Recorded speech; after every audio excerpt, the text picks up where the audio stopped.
Hello and good morning to our second day.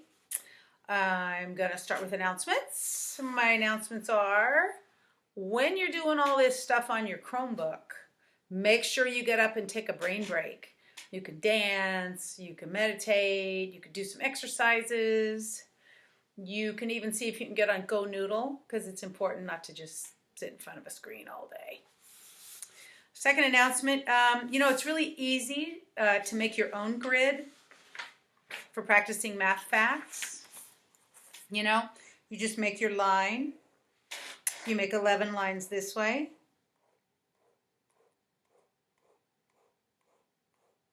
Then the way I do it is I count the numbers 1 through 10 and even 0, and I just put them in randomly. Like I'll go 1, 2, 3, 4, 5, 6, 7, I hope these aren't backwards, 8, 9, 10, like that. So that's random. And then I put in, let's say this one is times 2. And then I just say go. 3 times 2, 6. Or it's the same as 3 plus 3, right? 7 plus 7, 14. 1 plus 1, 2. Like that. And you could make it be plus 10. You could make it be times 5. You could make it be minus 2. But make your own. Another way to practice math facts is if you have some dice at home, like this, you just shake the dice, roll them. 10 plus 1, 11. Shake the dice, roll them. 7 plus 3, 10. That. Or you can also use playing cards. If you have playing cards and you take one and you say 3 plus 7, 4, 3 plus 4, 7. 7 plus 9, 16. So that's another way to practice math facts. And you could also do subtraction with it, same way. Okay, next announcement is, go to 10 here. I think our office hours is going to be changed from just 10 o'clock to 11 o'clock a.m.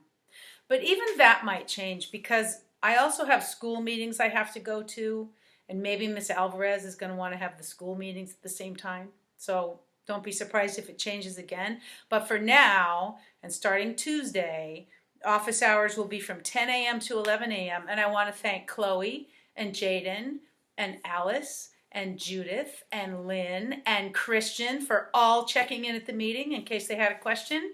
You just pop in, pop out. And it's different than a class meeting. And that's why I call it the Zoom room. Because the Zoom room means you can just come in if you have a question about the work and say, hey, I don't really know what you mean with this. And then I explain it to you and then you can leave. So that's different than a class meeting, the Zoom room. Okay, let's go do our morning routines. So we'll look at the agenda. So for Tuesday, April 7th, your talking topic, you say that, talking topic, is what if you found a magic wand and you could make 5 wishes? What would they be? Just talk to somebody in your house about that. And later that is going to be what your writing topic is going to be. So it's good to talk about it first to give you some ideas. We're going to go over the do now, like we've been doing.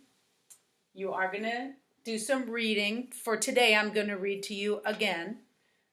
It's a book called Grandfather Twilight. We're going to make more graphs this week in math using shapes that you find around your house. Again, writing is going to be the morning topic. And for your homework tonight, I want you to see if you can get on Spelling City.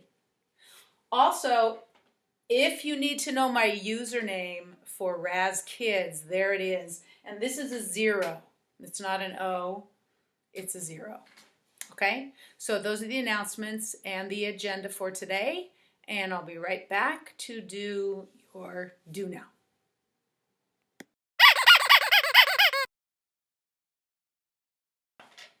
And we're back. So here's the daily do now. I wrote my name at the top. I wrote the date, which is April 7th, in 2 ways. I already wrote my name in my best handwriting, and I circled my best one.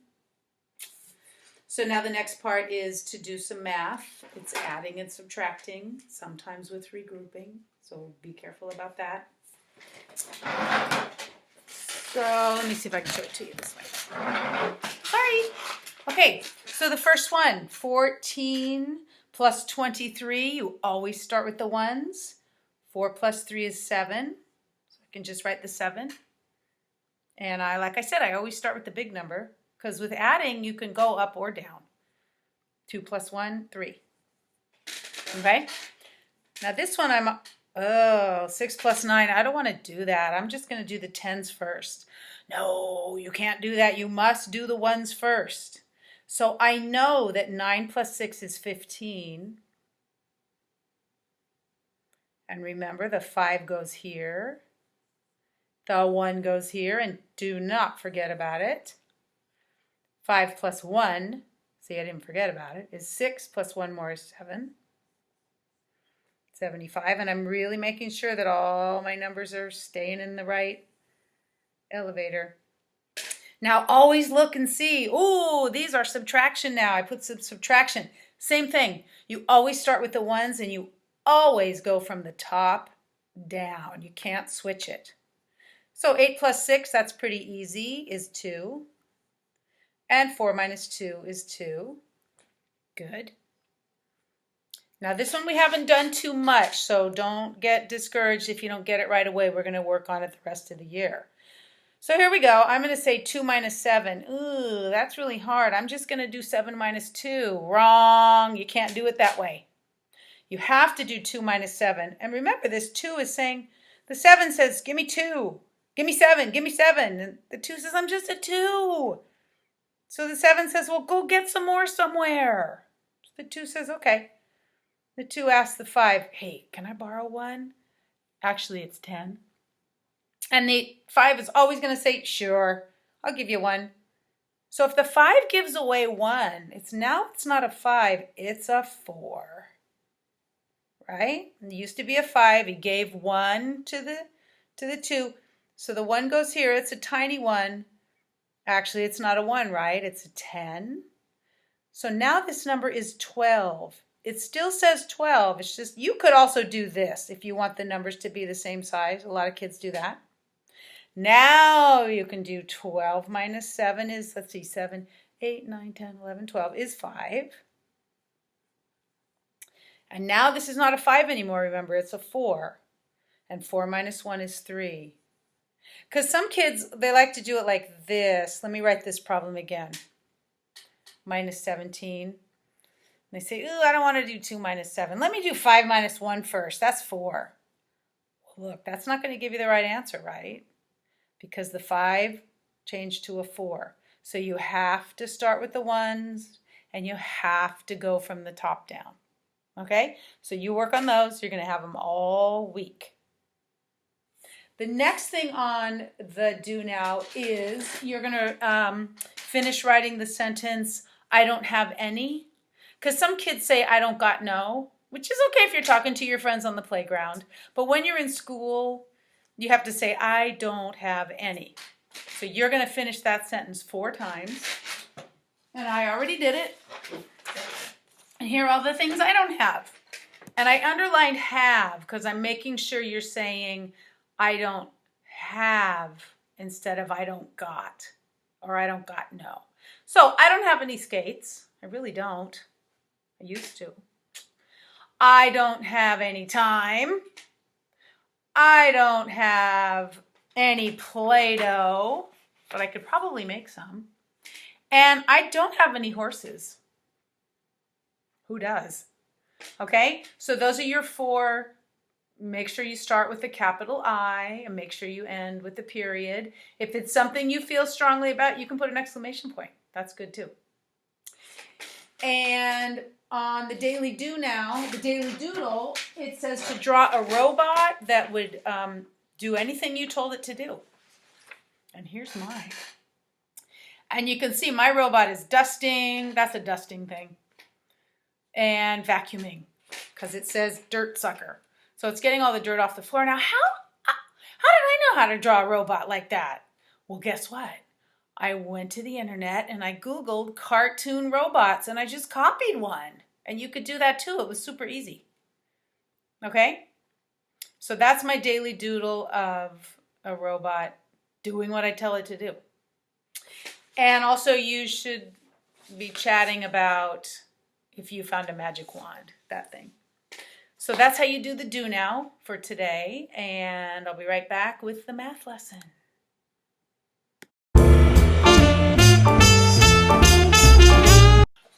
Hi everybody. So today's math lesson is you're going to make another graph, a bar graph, with things that you found around the house that either have a rectangle shape, a circle shape, or a triangle shape. So you can see I've collected some things here. The triangle thing was kind of hard to find. Some of the things I could bring here, but some of the things were just like a door is a rectangle shape, but I couldn't really bring it here. This mirror is a rectangle shape. Oh, there, that door is a rectangle shape. Okay, so I collected some round things. This is a button of one of my kids when they were really little that they gave out at the dance studio. That's a circle. Here's another circle. This is one of those purse hanger things. You put this on the side of a table and you can hang your purse on it, but that part is round. This is a cheese grater, and it's more of a cone, I know, but I'm just going to say for now it's triangle shape, because I had a hard time finding triangle shapes. This is a Christmas decoration that I never put away, but it's a Christmas tree, and that's kind of a triangle shape to me. Triangle. Also, this is a special ruler, and if you look there, that's also kind of a triangle shape. I'm counting that as triangle. This is a little kaleidoscope that I got from my daughter, Miss Grajeda. And if you look through it, but this side of it is definitely a triangle. Okay, so I counted that. Also, we have some windows on a door that are triangle shape. Okay, this is a rectangle.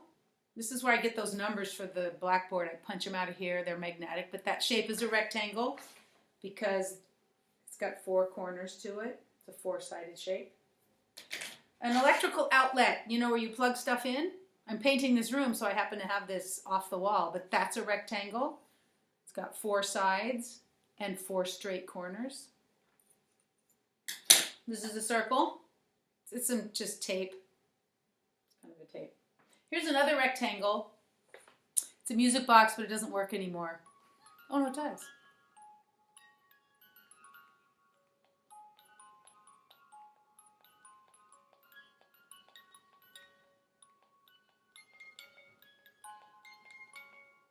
Well, that was a good surprise. I didn't think it worked. That's from Peter Pan. Okay, so anyway, I gathered all this stuff. I walked around the house. I looked for things.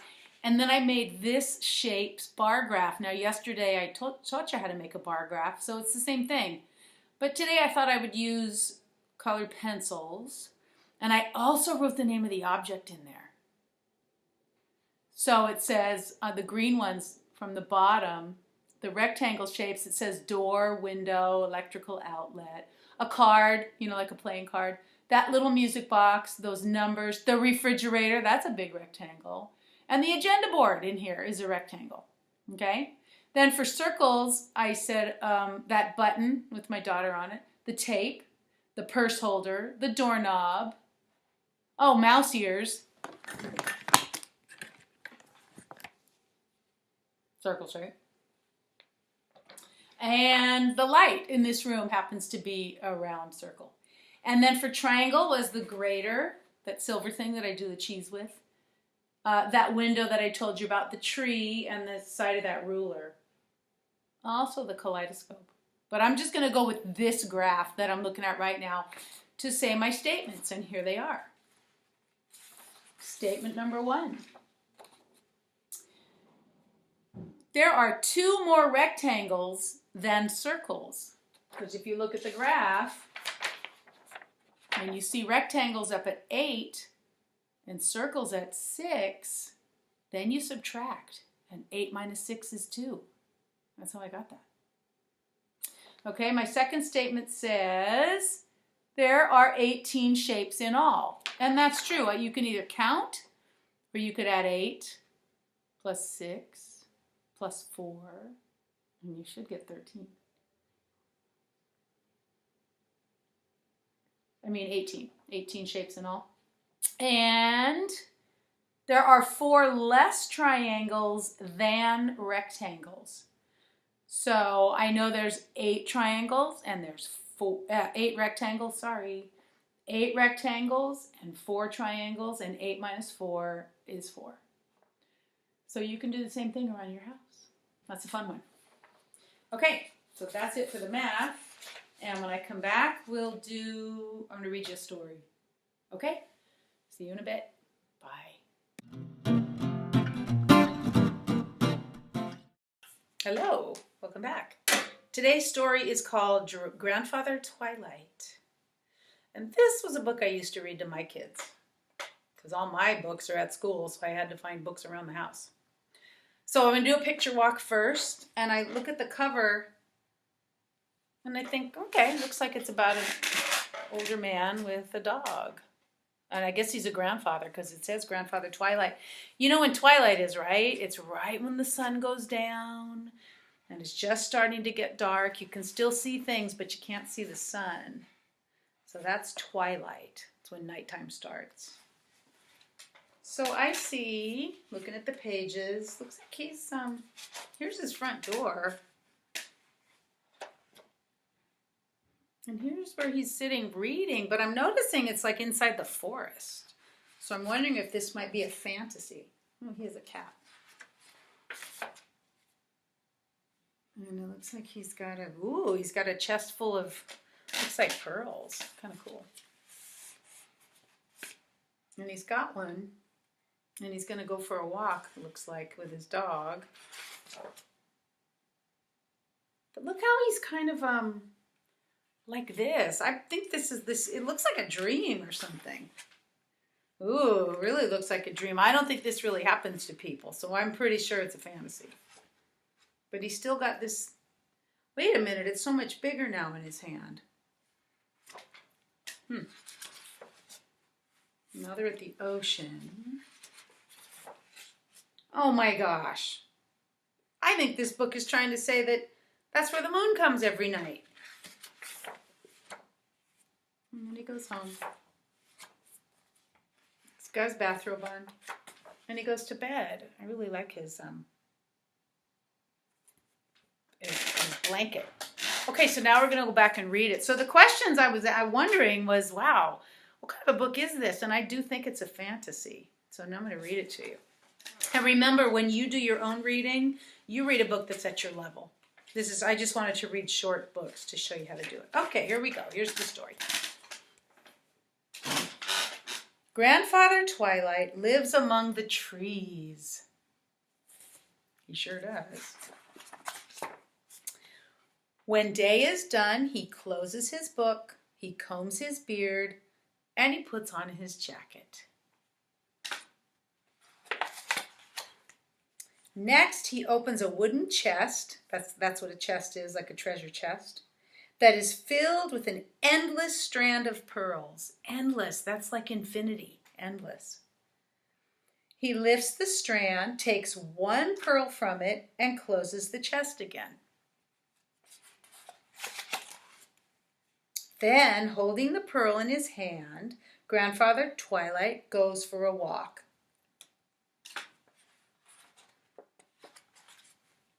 The pearl grows larger with every step, and it is actually getting bigger. Leaves begin to whisper, and little birds hush. Leaves begin to whisper. Sounds like maybe the wind's just blowing them a little bit. Birds are getting quiet. Now you got to think up your own thing for this, because there's no words on this page or this page. But all the animals are watching him. I bet he doesn't make any noise when he walks. I wonder where he's going. I already know. Oh, so he's at the edge of the land where the ocean meets the land. Gently, he gives the pearl to the silence above the sea. The silence above the sea. Well, I know what's above the sea is the night sky. I guess it's silent. Then Grandfather Twilight goes home again. He gets ready for bed. And he goes to sleep. Good night. I think I used to read this to my kids when I wanted them to go to sleep. But to me, that looks like a good retirement job. Okay, so questions I want to ask myself. What if I were a character in that book? Well, I already said I would like to be Grandmother Twilight, and maybe I could be the one that puts the pearl up in the sky to be the moon. But I would have more cats, less dogs. And another question I can ask myself is, why did the author write this book? I don't know. Maybe when he was a little boy, he wondered about the moon and he thought it looked like a pearl. And then he made up a story around it. Or maybe the author had kids who wouldn't go to sleep at night. So he decided, I'm going to write a really calm story with really calm pictures, and maybe that'll help my kids get to sleep. I don't know. That's just what I think. Okay, I hope you like that book. And the last thing we're going to do today is the writing. Okay.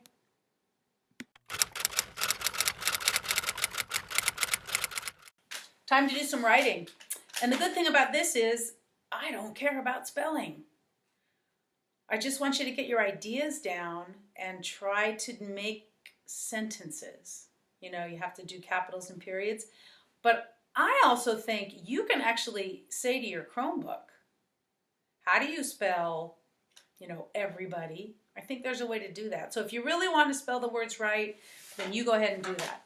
But right now, I just want you to think about your good ideas and don't worry about the spelling as long as you can understand what you're writing. So the question for the day was, what if you found a magic wand and you got to make 5 wishes?